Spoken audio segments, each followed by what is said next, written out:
Hello friends, మనం శ్రీమద్భాగవతం ఏకాదశ స్కందంలో ఉద్ధవ గీతలో భాగంగా శ్రీకృష్ణుల వారు ఉద్ధవునికి చెప్పినటువంటి అవధూత యదుమహారాజు సంవాదం గురించి తెలుసుకుందాం. ఒకనాడు యదుమహారాజు సంచరిస్తుండగా వర్ణాశ్రమ ధర్మాలను దేహ సంస్కారాలను విడిచి నిశ్చింతగా నిర్లిప్తతతో ఆనందంగా తిరుగుతున్న ఒక దివ్య పురుషుని వంటి అవధూతను దత్తాత్రేయును చూచారు. రాజు ఆశ్చర్యచకితుడై ఇలా అడిగారు: ఓ మహాత్మా, మా వంటి సంసారులం ఇంద్రియ భోగాలు, భార్య, పుత్ర, గృహ, వస్తు, వాహనాది సంపదలు ఉంటేనే సుఖించగలం అనుకుంటాము. కానీ మిమ్మల్ని చూస్తుంటే ఇవి ఏవీ లేకపోయినా మీ ముఖ వచ్చస్సు ఆనందంతో వెలిగిపోతున్నట్టు కనిపిస్తుంది. మేము మా జీవితమంతా అర్ధ కామాలను పొందడానికే శ్రమించుతాం. మీరు మాత్రం ఏమీ కోరుకోకుండా, ఎలాంటి కర్మ చేయకుండా, సర్వము త్యజించి పసివాని వలె, జడుని వలె, జ్ఞాననిధివైన అజ్ఞాని వలె సంచరిస్తున్నావు. ఆనందమే నీ ఆహారమేమో అనిపిస్తుంది. ఇలాంటి అద్భుత స్థితి మీకు ఎలాగ ప్రాప్తించినదో తెలుసుకోవాలని ఉన్నది. దయచేసి చెప్పవలసిందని ప్రార్థిస్తున్నాను అనగా అవధూత ఇలా ప్రారంభించారు: రాజా, నా బుద్ధి అనేకులైన గురుతుల నుండి అనేకమైన విషయాలను సేకరించి జ్ఞానాన్ని సంపాదించింది. వాటిని వరుసగా వివరిస్తాను, విను. భూమి నుండి సహిష్ణుత, భూజాతలైన పర్వతాలు, వృక్షాల నుండి స్థిరత్వము, ఆత్మతర్పణము, లోక ఉపకార పరత్వము, ప్రారబ్ధ కర్మలను తీక్షతతో అనుభవించడం నేర్చుకున్నాను. వాయువు ప్రాణవాయువు, బహిర్వాయువు అయి సంచరిస్తుంది. ప్రాణవాయువు శరీరానికి ఎంత అవసరమో అంతే స్వీకరింపబడినట్లు అన్నపానాదులు శరీరానికి ఎంత అవసరమో అంతే తీసుకొనాలని. బహిర్వాయువు సుగంధ దుర్గంధాలను సమభావంతో గ్రహించి తీసుకుపోవునట్లు శీతోష్ణ సుఖదుఖాదులను సమభావంతో గ్రహించాలని నేర్చుకున్నాను. ఆకాశము లోపల బయట అంతటా వ్యాపించి ఉండి దేని చేతను మార్పు చెందకుండా, దేనికి అంటకుండా నిరాకార నిర్గుణమై ఉండినట్లు పరమాత్మ కూడా సర్వవ్యాప్తి, నిర్వికార, నిరంజన, నిర్గుణుడై ఉంటాడని తెలుసుకున్నాను. జలము మాలిన్యాలను పరిశుద్ధపరిచి పవిత్రీకరించినట్లు మహాత్ములు తమ సంపర్కంలోకి వచ్చిన వారి యొక్క అజ్ఞాన మలినాన్ని తొలగించి తమ ఉపదేశాలతో వారిని పవిత్రులను చేయాలని తెలుసుకున్నాను. ఇది మంచిది, అది మంచిది కాదు అనే విచక్షణ చూపకుండా అగ్ని అన్నిటినీ ఆరగించేటట్లు యోగి తనకు సంక్రమించే అనుభవాలను సమదృష్టితో స్వీకరించాలి. అగ్నికి ప్రత్యేకమైన ఆకారం ఏదీ ఉండదు. అది ఏ వస్తువులో ప్రవేశిస్తుందో దాని ఆకారాన్నే వహిస్తుంది. అలాగే ఆత్మకు ఆకారం ఉండదు. అది జీవునిగా ఏ శరీరాన్ని ధరిస్తుందో ఆ ఆకారమే దానిది అనిపిస్తుంది. అగ్ని నుండి ఈ సత్యాన్ని తెలుసుకున్నాను. చంద్రుని యొక్క కళలు తరుగుట, పెరుగుట లాగానే శరీరం పెరగడం, క్షీణించడం జరుగుతుందని తెలుసుకున్నాను. సూర్యుడు లోకాలకు వెలుగు, వేడి ఇస్తాడు. నీటి నుండి ఆవిరిని తీసుకొని వర్ష రూపంలో లోకాలకు ప్రసాదిస్తాడు. ఇంతగా లోక కళ్యాణం చేస్తున్న కర్తృత్వ భావం లేనివాడై ఉంటాడు. అలాగే యోగి లోక కళ్యాణ కర్మలు చేస్తుండాలి అని తెలుసుకున్నాను. సూర్యుడు తన వెలుగులో జరుగుతున్న సకల కర్మలకు సాక్షీభూతుడై ఉండి ఆ కర్మ ఫలాలకు బాధ్యుడు కానట్లు ఆత్మ ఉపాధిచే చేయబడిన కర్మల పాప పుణ్యాలచే అంటబడదని గ్రహించాను. ఒకే సూర్యుడు అనేక పాత్రల్లోనున్న నీటిలో అనేక సూర్యులుగా ప్రతిబింబిస్తున్నట్లు ఒకే పరమాత్మ వేరు వేరు ఉపాధుల్లో అనేక ఆత్మలై ఉన్నట్లు భ్రమను కల్పిస్తుందని తెలుసుకున్నాను. ఒక పావురం ఒక చెట్టుపై ఒక గూడు కట్టుకొని ఒక ఆడ పావురాన్ని జత చేసుకున్నది. ఆ రెండు పక్షులు అన్యోన్యంగా ఉంటూ విడివడకుండా జీవించసాగాయి. కొన్నాళ్లకు గుడ్లు పెట్టి పొదిగి పిల్లల్ని చేసుకున్నాయి.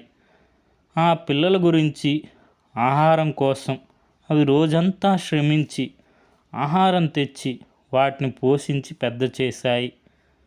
పక్షి పిల్లలు చెట్టు కిందికి వచ్చి ఆడుకుంటూ ఒక బోయివాని వలలో చిక్కుకున్నవి. పిల్లల్ని విడిపింపబోయి తల్లి పక్షి కూడా వలలో చిక్కుకున్నది.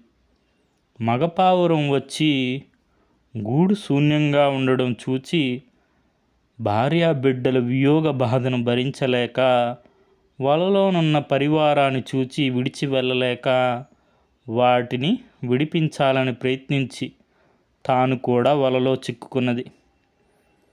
ఇలాగా విలపించినది.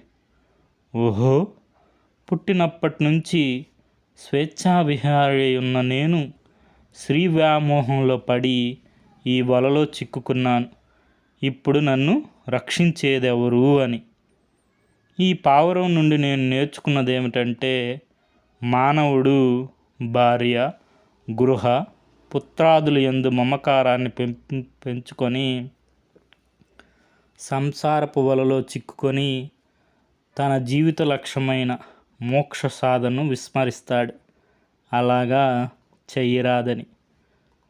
కొండ చిలువ నుండి నేను తెలుసుకున్నది ఏమిటంటే, యోగి ఆహారం గురించి వెతుక్కుంటూ నానా యాతన పడకుండా లభించిన ఆహారం ఎటువంటిదైనా దాని బాగోగుల గురించి విమర్శించకుండా ఆరగించాలి.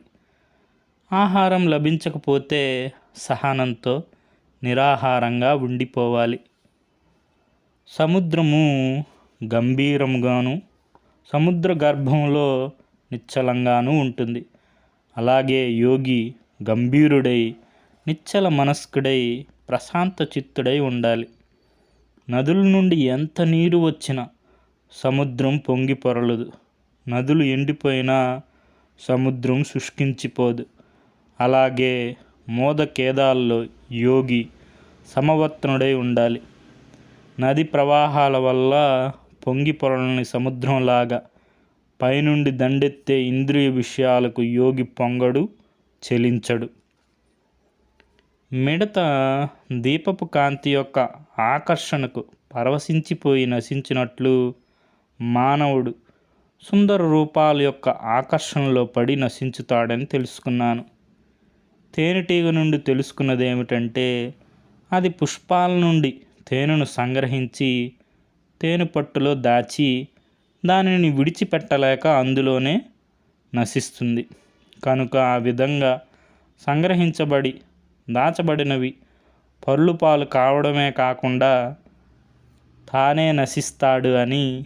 అందుచేత యోగి ఎప్పటికీ ఏది లభిస్తే దానితోనే కాలం గడపాలి కానీ సంగ్రహించి దాచుకొనరాదు అని తెలుసుకున్నాను. ఏనుగు నుండి నేర్చుకున్న పాఠం ఏమిటంటే, ఏనుగులను పట్టేవారు ఒక పెద్ద గోతిని తవ్వి దాని పైపైన కొమ్మలు పరిచి అక్కడ ఒక ఆడ ఏనుగును ఉంచుతారు. మగ ఏనుగులు వ్యామోహంలో పడి కన్నుగానక గోతులో పడి పట్టుబడతాయి, లేదా ఆ ఆడ ఏనుగు గురించి అవి పోట్లాడుకొని చంపుకోవడమో గోతులో పడడమో చేస్తాయి. అన్ని వ్యామోహాల కంటే స్త్రీ వ్యామోహం అత్యంత ప్రమాదకరం గనుక యోగి స్త్రీ యొక్క బొమ్మను కూడా చూడరాదని తెలుసుకున్నాను. తేనెపట్టు తీసేవాని నుండి నేర్చుకున్నది ఏమిటంటే, సద్వినియోగం చేయక దాచిపెట్టిన ధనము తస్కరులను ఆకర్షించి ప్రమాదాన్ని తెచ్చిపెడుతుంది. కనుక సంగ్రహాశక్తిని లోభ ప్రవృత్తిని దరిచేరనివ్వరాదని తెలుసుకున్నాను. లేడి నేర్పిన పాఠం ఏంటంటే, అడవిలో స్వేచ్ఛగా విహరించే లేడీ వేటగాని వాద్యాలకు పరవశించిపోయి పట్టుబడినట్లుగా యోగి ముఖ్యముగా స్త్రీలు ప్రదర్శించే నృత్యగానాలచే ఆకర్షింపబడరాదు అని.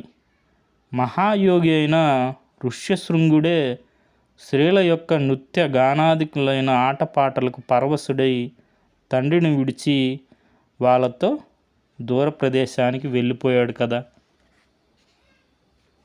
చేప జిహ్వ చాపల్యానికి లోనై గాలానికి ఉన్న ఎరను మృంగి ప్రాణం పోగొట్టుకొనడం తెలుసుకున్న యోగి దుర్జయమైన జిహ్వేంద్రియాన్ని జయించడం నేర్చుకోవాలని తెలుసుకున్నాను. పింగళ అనే వేశ్య నుండి ఒక పాఠం నేర్చుకున్నాను. మిథిలా నగర వాసిని అయిన ఆ వేశ్య ఒకనాటి రాత్రి బాగా అలంకరించుకొని వీధి గుమ్మం వద్ద నిల్చొని విటుల గురించి నిరీక్షిస్తుండేది. ఒకనాడు ధనాశచే ఇంకా గొప్ప ధనవంతుడైన విటుడు కావాలని వచ్చిన వారందరినీ తిరస్కరించి పంపివేసింది. అర్ధరాత్రి దాటినా తనకు నచ్చిన ధనిక విటుడెవ్వడూ రాలేదు. ఆమె నిరాశ చెంది ఆలోచించసాగినది. ధనాశచే తాను చేస్తున్న పని ఏమిటి? అసలు తనకు ధనమెందుకు? ఈ పురుషులందరూ తమ సుఖం కోసం ఇచ్చే ఈ ధనం యొక్క విలువేమిటి? ఈ విధంగా ఆలోచించగా ఆమెకు వైరాగ్యం వచ్చేసింది. ఈ సుఖ సంపదలన్నీ తాత్కాలికమైనటివి, శాశ్వత ఆనందాన్నిచ్చేవాడు ఆ సర్వేశ్వరుడే. ఇప్పటికే కాలసర్పం నా వయస్సులోని చాలా భాగం కబళించి వేసింది కదా. మిగిలిన అవకాశంలోనే జీవితాన్ని చక్కబెట్టుకోవాలి అని నిశ్చయించుకొని సర్వము త్యజించి వేసి ఆ సర్వేశ్వరుని పాదాలను ఆశ్రయించినది. ఆమె జీవితం నుండి ఆశాహి పరమ దుఃఖం, నైరాశ్యం పరమం సుఖం అని తెలుసుకున్నాను. కురూరము అనే పక్షి కొన్ని మాంసపు ముక్కలను తెచ్చుకొని తన గూటిలో దాచుకున్నది. వాటిని కాపాడుకొనడానికి నిద్రాహారాలు మాని కూర్చునేది. ఒకనాడు ఆ చెట్టు పైన ఉన్న ఇతర పక్షులు ఎక్కడా ఆహారం దొరకక ఈ కురూరం గూటిలో దూరి దానితో పోట్లాడి ఆ మాంసం ముక్కలను ఎత్తుకుపోయినవి. అప్పటినుంచి ఆ కురూరము నిశ్చింతగా ఉండసాగింది. లభించిన దాన్నే తింటూ ఏమీ దాచుకొనకుండా పరమశాంతిని పొందింది. సంగ్రహించుకొని దాచుకోవడం దుఃఖహేతువు కనుక నాది అంటూ ఏమీ లేని నేను పరమసుఖశాంతులతో సంతోషంగా ఉండగలుగుతున్నట్లు తెలుసుకున్నాను. ఏ విధమైన మాయా మర్మము లేనివాడై ఆనందంగా నవ్వుకుంటూ ఆడుకునే పసిబిడ్డడు నాకు ఆదర్శప్రాయుడు. ఒక కన్య తన తల్లిదండ్రులు గ్రామాంతరం వెళ్ళి ఉన్న సమయంలో ఒంటరిగా ఉన్నప్పుడు ఇంటికి అతిథులు వచ్చారు. వంటకు బియ్యము సిద్ధంగా లేనందున ఆమె కొంచెం ధాన్యము దంపవలసి వచ్చింది. పరిస్థితిని అతిథులు తెలుసుకొనరాదని ఆమె పెరట్లో ధాన్యము చేయసాగింది. గాజులు గలగల శబ్దం వినిపించరాదని ఆమె 2 గాజులు చేతులకు ఉంచి మిగిలిన వాటిని తీసేసింది. ఆ 2 గాజులు కూడా చిరు శబ్దాలు చేస్తుంటే ఒక్కొక్క గాజునే చేతుల్లో ఉంచుకొని పనిని ప్రశాంతంగా ముగించుకున్నది. ఈ కన్య నుండి నేను తెలుసుకున్నది ఏమిటంటే, ఎక్కువ మంది జనులున్న చోట ధ్యానం కుదరదు. ఇద్దరున్నా మాట్లాడుకోవడం వల్ల ఏకాగ్రత కుదరదని, ఏకాంతమే ధ్యాన సిద్ధికి ఏకైక మార్గమని తెలుసుకున్నాను. ఒక బోయవాడు ఒక బాణాన్ని తయారు చేసుకుంటూ దాని యొక్క ములుకు సరిగా బిగింపబడిందో లేదో అని తన మనస్సు దృష్టి ఏకాగ్రపరిచి చూస్తుండగా, ఆ పక్క నుండి ఆ దేశపు రాజుగారు వెళ్తున్న వాడు దృష్టి మరల్చకుండా తన పనిలో నిమగ్నమై ఉండడం చూచి, ఏకాంతమే కాదు ఏకాగ్రత కూడా చాలా అవసరమని తెలుసుకున్నాను. సర్పము తన కోసం నివాసం తయారు చేసుకున్నది. ఇతర జీవాలు చేసిన పుట్టలోనో రంధ్రాలలోనో తలదాచుకుంటుంది. జనసంచారాన్ని వర్జించి ఏకాంతంగా సంచరిస్తుంది. అలాగే యోగి జనసమర్థం ఉన్న చోట్ల ఉండరాదని, స్వగృహ నిర్మాణం చేసుకోరాదని, గృహం భోతి దుఃఖాయ, గృహం కట్టుకుంటే దుఃఖం దాపురిస్తుంది అని సర్పం నుండి తెలుసుకున్నాను. సాలీడు తన దేహం నుండే జిగురు పదార్థాన్ని వెలిగక్కి సన్నని దారాలుగా తీసి సుందరమైన పట్లుగా నేసి మళ్ళీ కొంతసేపటికి ఆ దారాలను తినివేస్తుంది. ఈ సాలీడు లాగానే పరమేశ్వరుడు తన నుండే విశ్వాన్ని వెలికి తీసి మళ్ళీ కొంతకాలానికి దాన్ని తనలోనే ఉపసంహరించుకుంటాడని తెలుసుకున్నాను.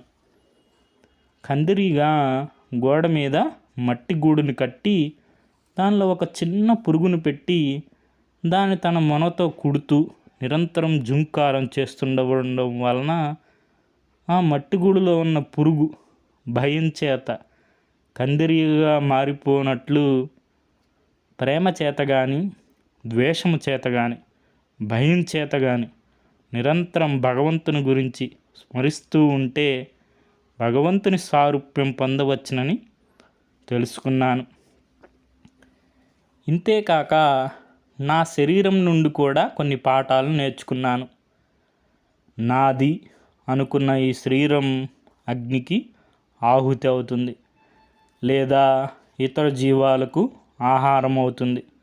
సృష్టికర్త అనేక రకాల జీవరాశులను సృష్టించి సంతృష్టి చెందాక ఈ మానవ జాతిని సృష్టించి జ్ఞాన సముర్జన చేయడానికై తనను తను తెలుసుకోవడానికి వారికి బుద్ధిని ప్రసాదించాడు.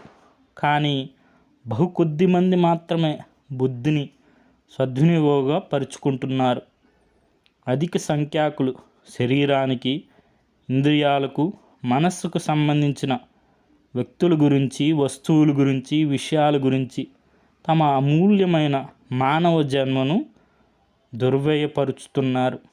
వృక్షాలు తమ జీవిత కాలంలోనే అనేకమైన బీజాలను ఉత్పత్తి చేసి మళ్ళీ వృక్షాలై పుట్టినట్లు మానవుడు కర్మ బీజాలను ఉత్పత్తి చేస్తూ ఆ కర్మ ఫలానుభవం గురించి జన్మలెత్తుతుంటాడు.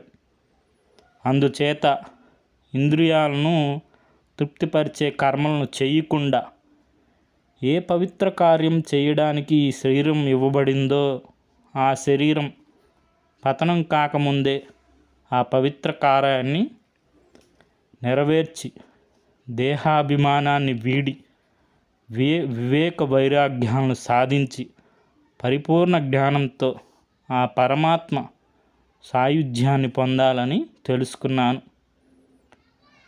రాజా, నేనిప్పుడు చెప్పిన గురువుల నుండి, నా శరీరం నుండి నేర్చుకున్న పాఠాలను నిజ జీవితంలో అవలంబిస్తున్నాను. నాకు ఇప్పుడు సంపూర్ణ వైరాగ్యం అప్పినది. నేను అనే భావం ఇప్పుడు నా మనస్సులో లేదు. నాది అనే ప్రసక్తే లేదు. ఎలాంటి కోరికలు లేవు. అందుచేతనే నేను ప్రశాంతంగా, ఆనందంగా ప్రకాశిస్తున్నట్టు మీకు కనిపిస్తున్నాను అని చెప్పిన దత్తాత్రేయ అవధూత సంఘరహితుడే సమచిత్తాన్ని సాధించాడని శ్రీకృష్ణుల వారు ఉద్ధవునికి చెప్పారు. ఇది మనకి శ్రీమద్ భాగవత సంగ్రహము ఏకాదశ స్కందంలో భాగంగా గీతా ప్రెస్ వారిది. Okay friends, thank you for watching.